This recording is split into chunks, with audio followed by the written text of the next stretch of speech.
Olá pessoal do sexto ano, aqui é o professor Ayrton e hoje a gente vai fazer a correção da avaliação bimestral de matemática, certo? Eu estou aqui com a prova, tá? Diretamente do link e a gente vai responder questão por questão. Então vamos lá. Na primeira, ela fala o seguinte: João, Clara e Pedro foram comprar laranjas para fazer suco na hora do almoço, em família. Então eles foram para o mercado. Voltando para casa, João trouxe 27 laranjas, Clara trouxe 18 laranjas e Pedro trouxe 13 laranjas. No total, quantas laranjas foram trazidas para a família? Então, o que a gente tem que fazer aqui é somar as quantidades, correto? Então, eu tenho 27 mais 18 mais 13, tá? Vamos fazer o seguinte: eu vou somar esses dois e aí o resultado que eu obter, eu somo com 13, certo? Então, note que na soma de 27 mais 18 deu 45. 45 mais 13 vai dar como resultado 58, certo? Então, a resposta certa, o item C. Segunda questão. Pedro conseguiu R$ 150 do auxílio do governo. Sabe-se que ele tem a conta de água no valor de R$ 47 e a conta de luz no valor de R$ 55 para serem pagas. Após o pagamento, quanto dinheiro restará para Pedro comprar comida para sua família? Então, note aqui ó, que ele começa o problema com R$ 150 que ele conseguiu do auxílio, certo? E aí ele paga a conta de água, que é 47, então é menos 47, e paga também a conta de luz no valor de 55, então é menos 55, certo? E a gente quer saber quanto vai restar no final. Novamente, ó, vamos fazer de 2 em 2, certo? Note que aqui o zero eu não consigo tirar 7. Então, eu vou pedir emprestado. Aqui vai ficar 10. 10 menos 7. Então, sobrou aqui, ó, R$ 103, certo? Então, ao pagar a primeira conta, sobra 103. E a pagar a segunda, quanto fica? Novamente, ó, a gente está lidando com outro problema. 3 eu não consigo tirar 5, mas eu não tenho como pedir emprestado ao zero. Então, o que a gente vai fazer é pedir emprestado ao 1, que vai virar zero. Deixa eu colocar de outra cor. Eu vou pedir emprestado ao 1, que vai ficar zero, e aqui vai ficar 10, né? Só que esse 10 vai emprestar um para cá, ó. Então, o que a gente fez foi pedir emprestado o que tinha e foi emprestando aos outros, certo? Então, agora eu tenho aqui 0, nessa casa eu tenho 9 e nessa casa eu tenho 13, certo? Então, agora, 13 menos 5 é 8, 9 menos 5 é 4, e aqui é 0, né?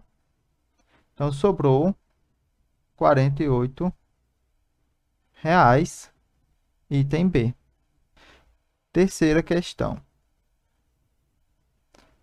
Paulo passou 15 meses juntando dinheiro para fazer uma viagem dos seus sonhos. E todo mês ele depositava R$ 325 em uma poupança. Após esses 15 meses, quanto ele tinha conseguido juntar? Então, o que a gente tem que fazer aqui, ó, é multiplicar quanto ele juntava vezes a quantidade de meses, que aí a gente vai obter essa resposta. Então, vamos lá.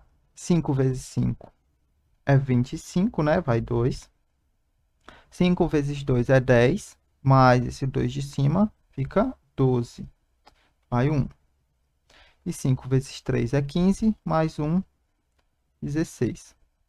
Aqui, 1 vezes 5 é 5, 1 vezes 2 é 2 e 1 vezes 3 é 3. Sempre lembrando de colocar a resposta embaixo do número que a gente está utilizando, ó. Então, eu fiz 1 vezes 5, ele vem para debaixo do 1, certo? E aí, os locais que estão vazios, a gente completa com 0. Então, quando a gente somar aqui, vou ter 5, que vai dar 7. Aqui vai me dar 8. E aqui vai me dar 4. Tem como resposta o item A. Na quarta questão, a gente tem o seguinte. Marcos, Juca, Caio, Vitor e André vão participar de um campeonato de futebol de salão infantil. A premiação do primeiro lugar dá um prêmio no valor de R$ 580. Caio sugeriu que, caso fossem campeões, o valor deveria ser dividido igualmente entre todos do time. Dessa forma, quanto cada um levaria para casa? Então, caso eles fossem campeões, né? Quanto cada um levaria? Para isso, eu vou precisar pegar o valor do prêmio, 580, e dividir entre os 5 jogadores, certo? Como a gente sabe, eu sempre começo pelo número mais à esquerda, certo? Então, 5 dividido para 5, eu consigo tirar uma vez, né? Lembra que quantas vezes eu consigo tirar 5 desse número? Consigo tirar uma vez. Tirando aqui, ó, sobra 0 e eu baixo o próximo. 8, eu consigo tirar 5 uma vez também. Quando eu tiro 5, sobra 3. E aí baixo o próximo. 30, eu consigo tirar 6 vezes, certo? Que quando eu tiro 6, eu vou tirar exatamente os 30 que tem aqui. E aí sobra nada. Então, cada um vai levar para casa R$ 116. Quinta questão. João tem uma conta na mercearia do Sr. Walter e toda semana paga uma parte de sua dívida, que é anotada em vermelho. Então, o que ele paga fica anotado em vermelho, certo? Observe como está a conta do João no mês de março e descubra quanto ele ainda deve. Então, o de preto é o quanto ele gastou, e aí, à medida que ele paga, o Sr. Walter tira esse valor da conta dele, certo? Então, o que a gente vai fazer é o seguinte. Vamos somar o quanto ele deve, certo? E vamos subtrair o quanto ele pagou, tá bom? Então, juntando esses três aqui, ó, quanto ele devia até o momento que ele pagou esses R$ 50. Então, vamos lá. Aqui ele devia 105, mais esses 27, ó. Então, até esse dado momento, ele devia R$ 132, certo? Até aqui, ó, até essa terceira compra. Como ele devia R$ 132 e pagou 50, certo? Significa que agora ele vai ficar devendo o seguinte, ó. Ele vai estar devendo R$ 82, certo? Então, nesse primeiro pagamento, ele deve 82. A gente vai somar com essas outras contas que ele fez e descobrir o quanto ele está devendo ainda.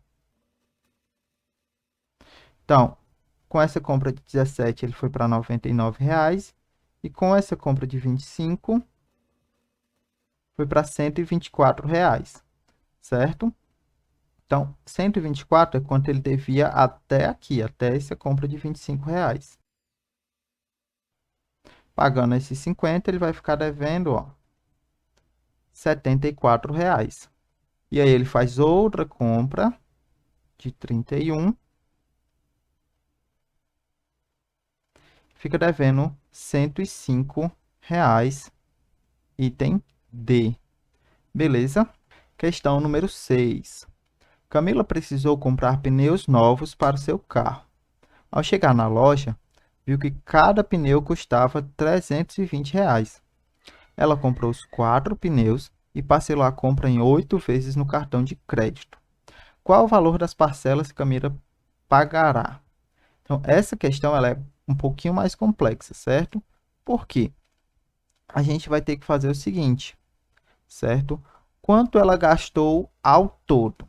Ela gastou 320, que foi o valor de um pneu, vezes 4, já que ela comprou 4 pneus, certo? Então, o que a gente tem que fazer aqui é multiplicar 320 vezes 4.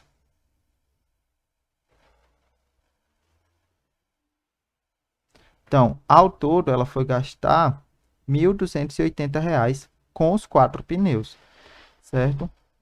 Agora que eu sei o quanto ela gastou ao todo, certo? Eu posso parcelar essa compra em 8 vezes. E aí, para isso, basta que eu divida 1.280 por 8, certo? Que eu vou saber quanto ficou cada parcela. Então, vamos lá. 1 eu não consigo dividir para 8, porque 1 é menor. Então, vou pegar 12. 12 eu consigo tirar 8 uma vez, certo? Sobra 4. Baixo 8. E aqui eu consigo tirar 6 vezes, que eu vou tirar exatamente 48, certo? Aí vai sobrar 0. Lembrando, quando eu baixo esse 0, eu não consigo tirar nenhuma vez, certo? Então, anota aqui que eu não tirei nenhuma vez, ó. Quando eu tiro 0, sobra 0, tá bom? Ela comprou R$ 1.280 em 8 vezes, cada parcela vai ser R$ 160. Item C. Sétima questão. Observe o desenho dos cartões X, Y e Z. Usando cartões como esses e fita adesiva, Mariana montou uma caixa sem tampa. Veja abaixo o desenho da caixa que ela fez. Para montar essa caixa, Marina usou. Aí aqui a gente tem as opções, ó. Um cartão X, 2Y e 2Z. Confere? Bom, perceba que o X foi o do fundo, certo? Como não tem tampa, só usou um cartão. Aqui o Y, ele encaixa nas laterais menores, ó, que é essa lateral e a lateral da esquerda, tá bom? Então, ela usou 2 cartões Y. E o Z, ele encaixa na parte maior aqui, na lateral maior.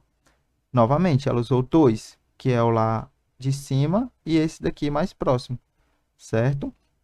Então, de fato, o item A, certo? Por que não é o B, nem C, nem D? Aqui, ele fala um cartão X, ok, 2Y, ok, e um Z. Só que ele usa tanto esse, certo? Nessa lateral maior, como nessa lateral menor aqui, tá bom? Aqui ele diz que ele usou 2 cartões X, só que para isso precisaria ter tampa, certo? E também está errado que ele usou um Y. E o D, mesma coisa, 2x, 2y e um Z.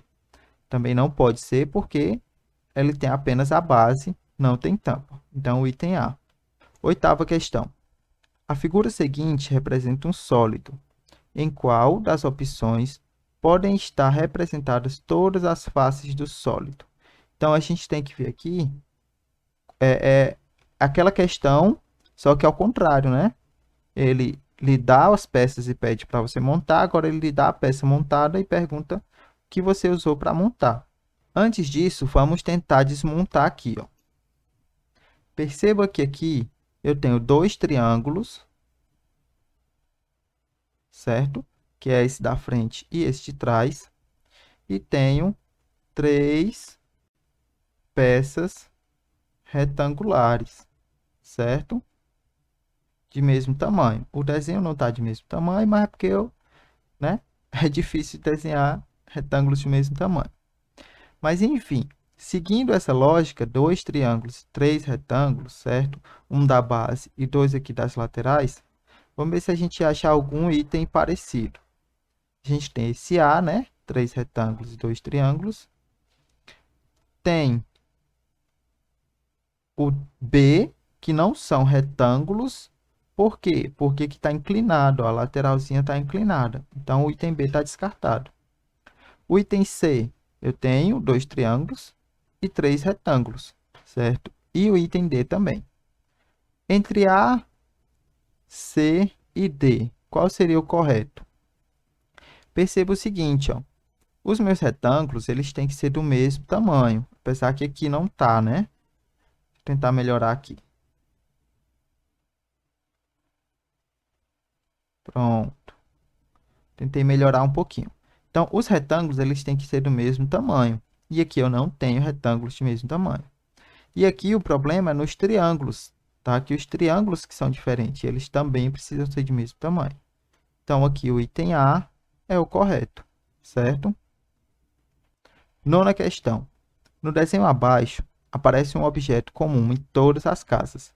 Afinal, é com a panela que fazemos a comida do dia a dia. Qual é a forma geométrica que aparece no desenho? É um cone? É um cilindro? É um cubo ou é uma esfera? Bom, uma esfera não é, né? Então o item D está descartado. Um cubo também não é, porque isso aqui é arredondado, ok? Um cilindro, sim, né? A gente tem um cilindro aqui, ó. Essa parte da panela é um cilindro. E um cone, ele não é, porque um cone, ó, ele tem essa pontazinha de cima. Então, a gente está falando de um cilindro, certo? A gente está falando de um cilindro com um cabo, certo? Então, é o item B. E a última questão, sobre o cone, pode-se afirmar que possui uma base circular? Ok, certo? A base do cone, ela é um círculo, certo? Possui duas arestas e um vértice. Vamos lá. O que é a aresta? A aresta é a linha que vai de um vértice a outro, né? E o vértice é justamente o encontro dessas arestas. Perceba que, apesar de eu ter uma linha aqui, essa minha parte superior, ela é arredondada. Então, não, eu não tenho arestas, certo? E como eu não tenho arestas, eu também não tenho esse vértice, ok? Isso aqui, na verdade, é apenas uma ponta. Item C. Possui base triangular. Longe disso, né? E D. Possui todas as superfícies planas. Que também é errado, porque só a base que é um círculo, só a base que é plano. A lateral dela aqui é uma região arredondada, certo? Então, aqui o item A é o correto. Feito isso, basta enviar e está pronta a questão. Tá bom, pessoal? Então, essa foi a correção da prova. Espero que vocês tenham conseguido um bom desempenho, tá bom? E até a próxima aula. Valeu!